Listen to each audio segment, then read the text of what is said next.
Hello, everyone. I'm Brian Reynolds, the Chancellor with the Archdiocese of Louisville. Welcome to our podcast series, What's New in ArchLou. This show highlights the people and ministries of the Archdiocese, the Catholic Church in Central Kentucky. Join us each month as we welcome new guests to learn about what's new and what's taking place in the Archdiocese. And we invite you to get more involved in your faith, in your Catholic experiences. This program is brought to you by the ArchLou Podcast Network. Well, everybody, we made it to 2025. It's January. I thought we were just getting ready for all the holidays, and poof, they're gone. So here we are, a new year. So Happy New Year, everybody. As is our habit, we have great guests, and no difference today. We have two special guests. Meet them. First is Dr. DeKarlos Blackmon. He's our new Vice Chancellor for Pastoral Services for the Archdiocese. And also with us is Kanobia Russell-Blackmon, who's our new Communications Officer for the Archdiocese. DeKarlos and Kanobia have been married for 22 years. They both began serving the Archdiocese last August, but they have a long careers before they came here. We're going to learn about them and what they're doing here during this show. DeKarlos most recently served as the Director of the Secretariat for Life, Charity, and Justice for the Diocese of Austin, Texas. He also served as the Knight of Peter Claver's Supreme Knight. He was also Chief Executive Officer and Chairman of the Board of that organization. He also spent some time in parish ministry and served the United States Army Chaplain Corps. Kanobia served as the Director of Communications for the Diocese of Pensacola, Tallahassee in Florida. Prior to that, she was the Director of Development and Marketing for the Society of St. Vincent de Paul in Austin, Texas. In addition to that, she previously had a career in television and as a school teacher. So, welcome both of you. Glad you're with us today. Thank you. Good to be here. In addition to what I've already shared, tell us a little bit more about yourself. DeKarlos, you can get us started. Tell us a little more about your background. Well, I grew up in Mobile, Alabama. Okay. Very much close to the church in every way. I was that kid that at 9 years old, I would go to church by myself, even if it meant walking to the parish church if no one in the family had gone. So the church has been a very, very important part of my life. I'd gone to public school and Catholic school. I grew up in Mobile. I'm privileged to have gone to St. Bernard Preparatory School. I thought, that the Lord was calling me to be a priest, but I met a pretty girl, and so that's a story for probably another day. We'll have a special show just about that. Okay, very good. Kanobia, how about you? What can you add to your story of what brought you to this day? Also born and raised in Mobile, Alabama, raised in a Catholic family. I went to Catholic school, St. James Major, the flagship school there, McGill-Tulane High School. Upon graduating from McGill-Tulane, I went to the University of Alabama, so Roll Tide. So a big, huge Alabama fan. So after graduating from Alabama with a degree in communications, I returned to Mobile where I started my television career. And also at that time, I wanted to become more involved in the church, and I wanted to be involved in a more vibrant church. So that's when I started going to my grandmother's parish, which is where I met this young man here, who was in the seminary at the time. So we were friends for a while, and then we started dating, and then we had a long engagement. And by that time, we were living in Huntsville, Alabama, and so that's where the majority of my television career was there at the NBC affiliate there in the Tennessee Valley, where I was an executive producer. But also there, we were very active in our church there, St. Joseph. So I served as the chairman of our capital campaign, raising money to build our new church there. By that time, after serving there, about 16 years we were there, then DeKarlos got the job in the Diocese of Austin. So I went there, and I decided I wanted to do something different. So I got my master's in education. So with my roots and, being a product of Catholic education, I wanted to give back by being in a Catholic school. But apparently God had other plans, and so I went into service and charity. So that's when I started working for the Society of St. Vincent de Paul as development and marketing director and raising money for the organization for those in need. But tugging at my heart was always communications. So I went back to my roots, and that's where I was appointed Director of Communications for the Diocese of Pensacola, Tallahassee, serving under Bishop William Walk. Well, the church is a wide open place for people to work, and it doesn't happen very often that we have a married couple both working for us at the same time. We have a few examples of it, but Yes. you two are unique in that way. I know the answer, but I'm going to let you think about this one. How did you end up here? But DeKarlos is working as our Vice Chancellor, helping us with overseeing coordinating our pastoral services. And you're a communications director, so you could run this show. So you can have this job if you want. But I'd like to know, how did you end up in Louisville, Kentucky? You get to go first.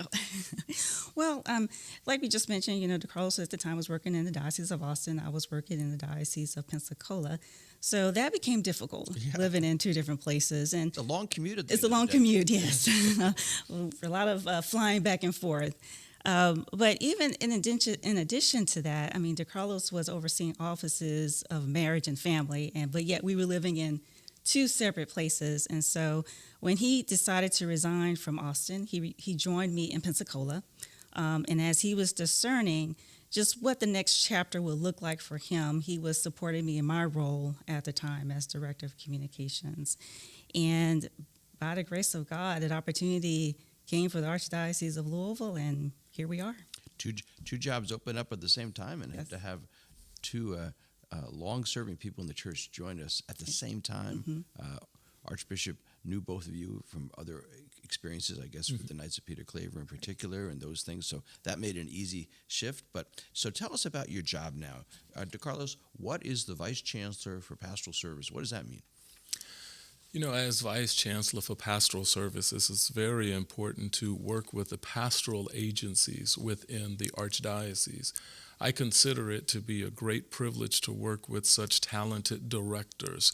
We are about the evangelization of peoples and the salvation of souls, working with faith formation, youth and young adults, campus ministry, worship, family and life, diaconal ministry, Hispanic ministry, multicultural ministries, and I pray that I did not leave anyone out, but working with all of them, the goal is to support our parishes, to support our pastors, and so bringing people together, working together, journeying together is very, very important to ensure that we don't simply sit at desks creating programs to roll out to parishes and schools. Rather, we are in relationships with our parishes to ensure that we are taking care of people in consideration of their lived experience here in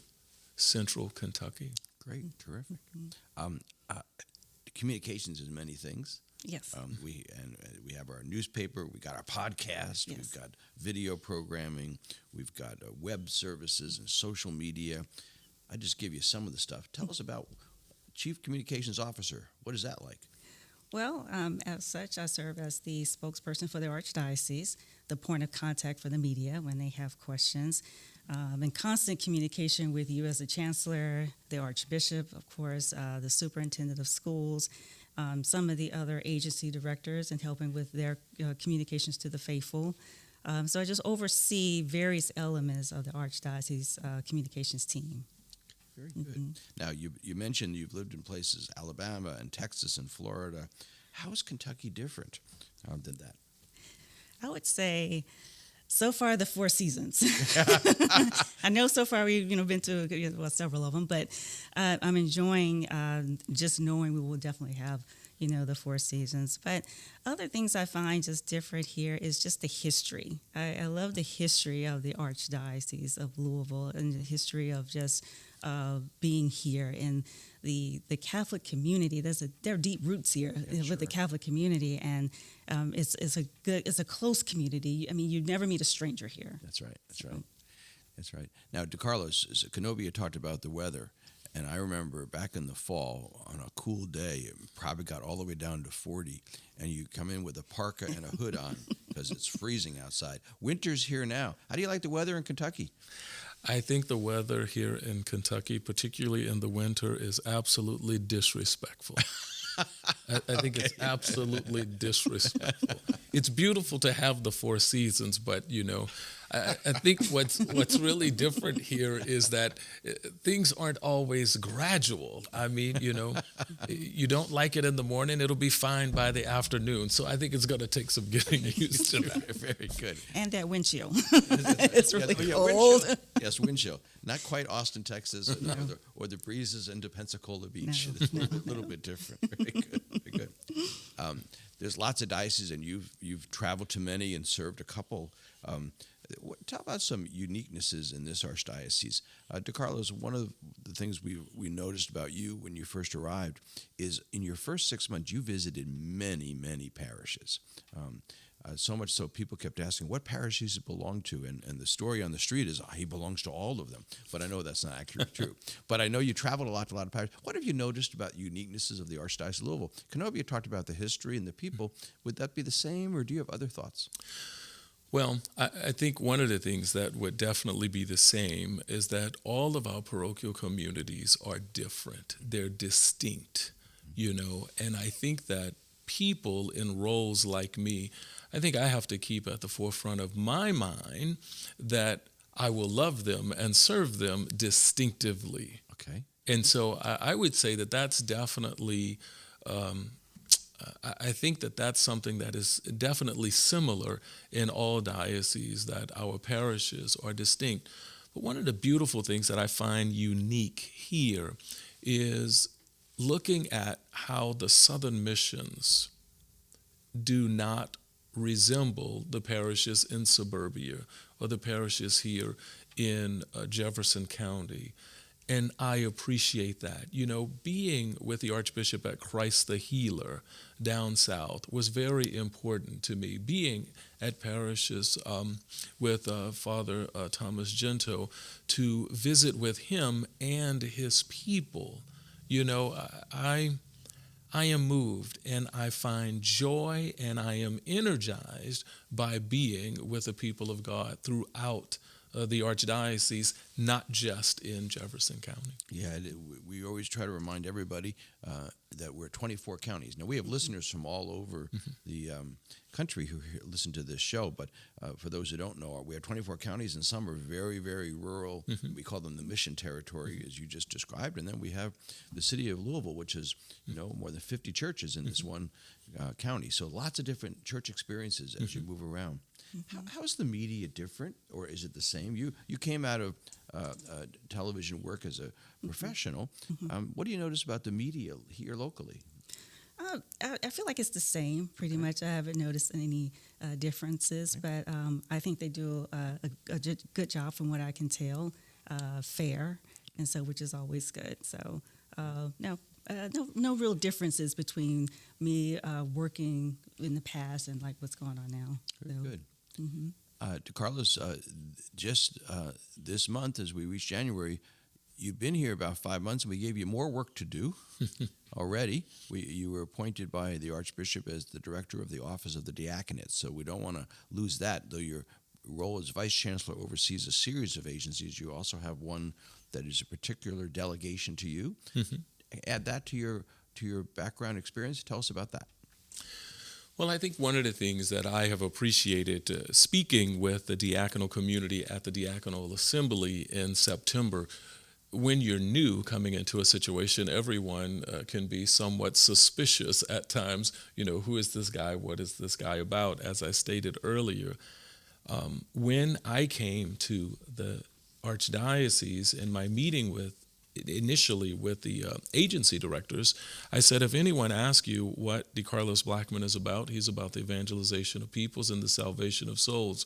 And that has to be that overarching theme in everything that we do. I think our work with the diaconal community is to remind us of that work of service and charity. Our deacons are very active in a number of apostolates. It is more than just serving at liturgy during the Sunday Eucharist. And so I am very, very much looking forward to working with the diaconal community to strengthen the diaconal community, but very importantly, Brian, to ensure that widows and widowers within the diaconal community are still engaged. So that is definitely something that's very, very important to me. And I've explained that to the diaconal community, that that's a priority. Well, it's a vibrant part of our local church. We have the diaconate since the early 70s when it was restored by the Holy See, and it's a big part of what goes on. They support many ministries and are vital to parish life. So congratulations on having a second job already. Very good. Thank you. Very good. Now, let's talk about, this is a little personal, being a married couple working for the same organization. Some organizations say that's a crazy idea.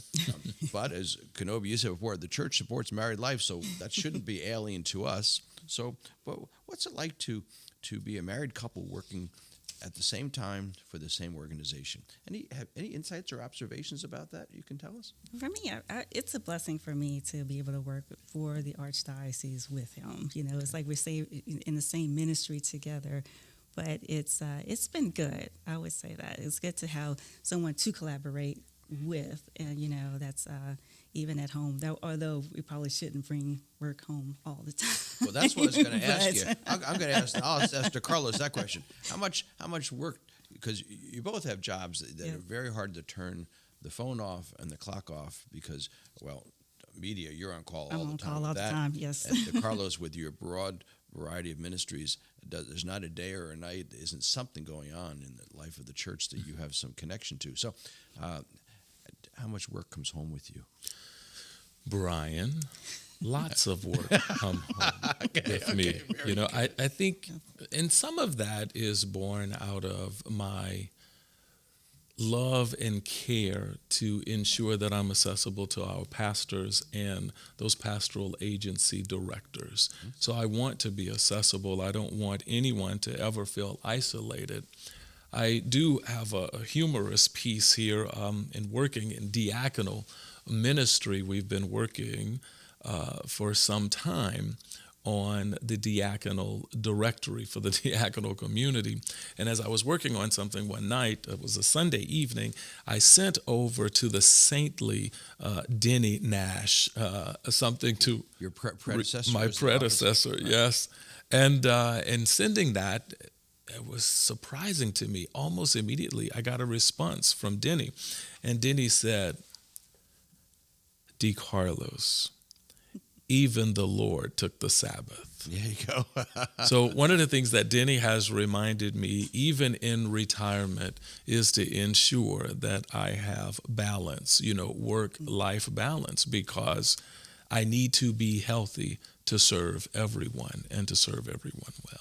So do either of you have interests outside of church work besides Roll Tide, or is that I know you're a sports fan. Yes. I would say football is what I look forward to as well. Right? I think he just kind of sits with me because as an Alabama fan, he's like, well, okay, I'll watch football with you. But we like to travel when we're not here, go visit family and friends, and we're still trying to figure out what we like to do here in Louisville, but going to the movies, going out to dinner. We like to try different restaurants. So, but we do I like to go with him when we are together, when we go to different parishes and different other archdiocesan programs and events. So that's been very good for us because we enjoy it. Mm-hmm. So we enjoy going to those different things. Good. You're seasoned. That's a nice, polite way for a lot of time. You're seasoned church ministers, and we're grateful for you being with us. But not all the stuff that goes on in the church is easy and positive. And one of the things that I worry about, it's often in the public media and commentary, is I'd say the disengagement of people with their faith. I don't always hear it, but many talk about it. I'm not disengaged from God, but I am disengaged from the church. What are your thoughts about that topic area about disengagement or engagement of the Catholic people? You know, Brian, as I accompany and as I have been accompanying young people for the last few decades, one of the things that I have learned is that some of this disengagement comes from the way we treat one another. Okay. You know, young people are quick to remind us that we are noisy gongs or clanging cymbals. You know, I think right now we are still suffering from the fact that we in the past did not turn over real leadership roles to younger people. Some were under this idea that the young people are the church of tomorrow. And having subsisted in that idea that the young people were the church of tomorrow, you know, we kind of held on to the reins of leadership longer than we needed to. And when that happens, when we decide that we want to turn over the reins of leadership because our arthritic hands can no longer hold on, you know, that idea of the church of tomorrow has already passed away in that they were disengaged. And so I think right now we're experiencing this desire to have more people laboring in varying ministries, Sure. but they're not here. And so I think one of the things that we need to do moving forward, and I think this is the responsibility of all of us, we need to practice what we preach. We cannot be the holiest people in the communion line and then disregard one another on the portico of any of our churches after the Sunday Eucharist. Young people are watching us, and if we're not modeling that, this, I think, is in part why there is a disengagement. That's a challenge for all of our ministries, as you say there, and young in particular. Mm-hmm. But there isn't a family that doesn't have someone they wish, someone in their family who is not engaged in the church, and they wish they were. Parents grieve their children disconnected. Siblings are concerned about their brothers and sisters. So it's present everywhere. Mm-hmm. One of the ways that this often gets addressed these days is by talking about all the ways to connect. Media is a big part of that. Mm-hmm. How does the church work with this world of media, social media, print, podcasts? Talk about that a little bit, can you? Yes. So I feel like as Catholics in communicating our faith and everything, we need to use these resources, these tools like this podcast, like the diocesan paper, like social media to share our faith. That's a way to do that. And just based on like even working in Pensacola and working with Marnie here, I feel like Catholics, they want to tell their story. They want to share their Catholic faith. They want to tell their conversion story. And I think that helps people who are maybe struggling because they hear this other person talk about their faith and just how they became closer to God. But just sharing like our experiences, and I think other ways we can share like our faith is putting our faith into action by going to Mass, by serving in like, you know, different charities and volunteering and actually being the face of Christ and helping others. So, and if we share that, those stories and those programs and those type of events on social media, people see that. And so that's a way to kind of reach the faithful. That's a very hopeful answer. Yes. I like that. Let's talk more about hope, because let's imagine 6 more months out, you're going to be here a full year, maybe the end of 2025, a whole year and a half since you would have started. What would you hope you can look back on? I know that's a small period of time in the history of your ministry in the diocese, but I'm wondering about, are there short-term hopes you already can touch and say, I want to look back a year from now and say this or that? Any thoughts on hopes for the future? I think for me, and I think it kind of ties into evangelization and communications. For me, I would like to look back and say, the communication staff has tripled in size because all of our agency directors, particularly the pastoral agency directors, are agents of the communications office, that all of our programs and activities are amply advertised, appropriately advertised, but I think all of us have to participate in that. We need to tell the Catholic story, and I think that begins in our agencies of the Archdiocese. A lot of great things are happening. People are being converted. People are being changed. But we have to tell that all is not lost. Our best, Brian, is yet to come. And I think we need to communicate that. In addition to like the people in the parishes as well, just empowering them to be evangelizers and to going out there in the community and sharing their story. That's I know our listeners heard that loud and clear. That's why we were blessed to have both of you come and join us, not just in the show, but in the Archdiocesan team.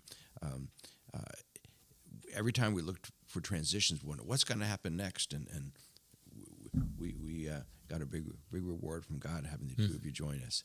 Now, I don't usually do this on the show, but I'm going to turn this backwards because I got a star communications director sitting next to me.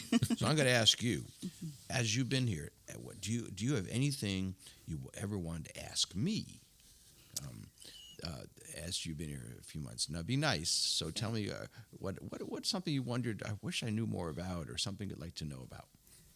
Well, my question, I guess, is more about like you and your work here. Just what do you love most about working for the Archdiocese? Oh, that's a great question. Thanks. I've never interviewed myself before, so I'll have to do that. I'll have to do that at some point. I've been here 35 years, so I've been here a long time, one of the longest serving members of the diocesan staff. There's just a couple of us who've been around over 3 decades. I have my blessed opportunity is I get to see the whole picture.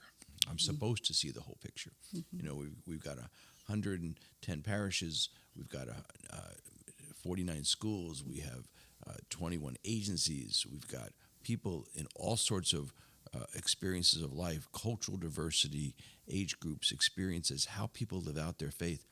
And I get to, in the course of my day, connect with a variety of things. So my favorite part of my job is I get to experience the breadth and depth of the church, because that's where I end up having my faith enriched. I don't do this work to enrich my faith. I hope I do this work to serve God. But I can't help but get enriched with the variety of things I get to see. So, great question. Wow. DeKarlos, you want to try one? Yeah, this is going to be a softball. Okay. Smart man. Who is your favorite archbishop? Okay. Well, I think that if I go back to the Middle Ages. All right, good try. You know, one of the things I've had the joy and the opportunity to serve 3 different archbishops in my time here. That's not always something people get to say either, and us, especially as an administrator. So I've been chancellor for 3 different archbishops. It wasn't until the 80s laypersons could be chancellors, and Archbishop Kelly first moved into this position, and that was renewed by both Archbishop Kurtz and Archbishop Shelton. Right now, we're lucky in this diocese. I say that because he's behind all 3 of us. But Archbishop Shelton is a wonderfully pastoral man who's not just pastoral in his care, which is evident, but he's pastoral in his wisdom. He also reminds all of us, why are we doing this? And it is about praising God, helping people learn more about Jesus Christ. Everything he ever talks about when we're behind closed doors is this activity or action we're doing bringing people closer to Jesus. So right now, my favorite is Archbishop Shelton. Thanks for the softball. Very, very good. Is there something that you, as new people serving the Archdiocese, want to discover that you haven't even begun to think about? So how can you ask yourself a question you haven't discovered? What I'm thinking about is there are elements of the church that you maybe experienced in Texas or Florida that you haven't seen here. Anything on your mind about wonder how they do that here? Because you've been really busy, but is there something brand new, something fresh that you could talk about? Well, I tell you, one of the things that's been on my mind here of late as I consider the Hispanic Latino apostolate in this local church, I am particularly curious about the varied lay movements that exist in the American church, and how do we better engage the Hispanic Latino apostolate in that. That was very, very vibrant when I was in the church in Central Texas. And Sure. so that's something that I've begun to talk with Ava Gonzalez, the director of Hispanic Ministry, and Father Tobin, the vicar for Hispanic Affairs here in our Archdiocese. So that's something that's very important. Now, it's not limited to the Hispanic Latino apostolate, because I have those same concerns and those hopes, those wishes for multicultural ministries, but also the deaf apostolate. These are the things that are on my mind, because I am of the mind that the deaf apostolate should be treated like we would treat the Hispanic Latino apostolate, because it is indeed a culture within itself. So those are some of the pastoral initiatives that have really, really been on my mind. But I remind myself I must crawl before I attempt to walk. Good idea. Good idea. Kanobia, you get the last word before we wrap up our show today. So, as our communications director, what message should we be communicating? What message? Wow. The gospel of Christ, and just spreading the good news and just evangelizing through our faith. I would say that would be it, because people are watching us as a Catholic Church, and just how we live and just how we do things, how we treat people. Mm-hmm. So I would say that would be the message, just living out the gospel. Very good. Dr. DeKarlos Blackmon, Ms. By the way, I hear you're going to be starting doctoral studies too, so we'll talk about that someday. But Yes. Ms. Kanobia Russell-Blackmon, thank you for accepting the call to this local church. You've been a blessing to us. You've already had an impact, which is great. But listen to your energy and your stories today. I'm going to use the word hope. You're a voice and a presence of hope, and the church always needs that. So I thank you for what you're doing here. I thank you also for your past ministry. You've served a long time in the church south of here. Welcome to Kentucky, and thanks for your service. Thank you. We thank our listeners for being part of the show this month in January. We thank you for your loyalty and your connections and living out your own faith. Have a good month, and tune in again next month.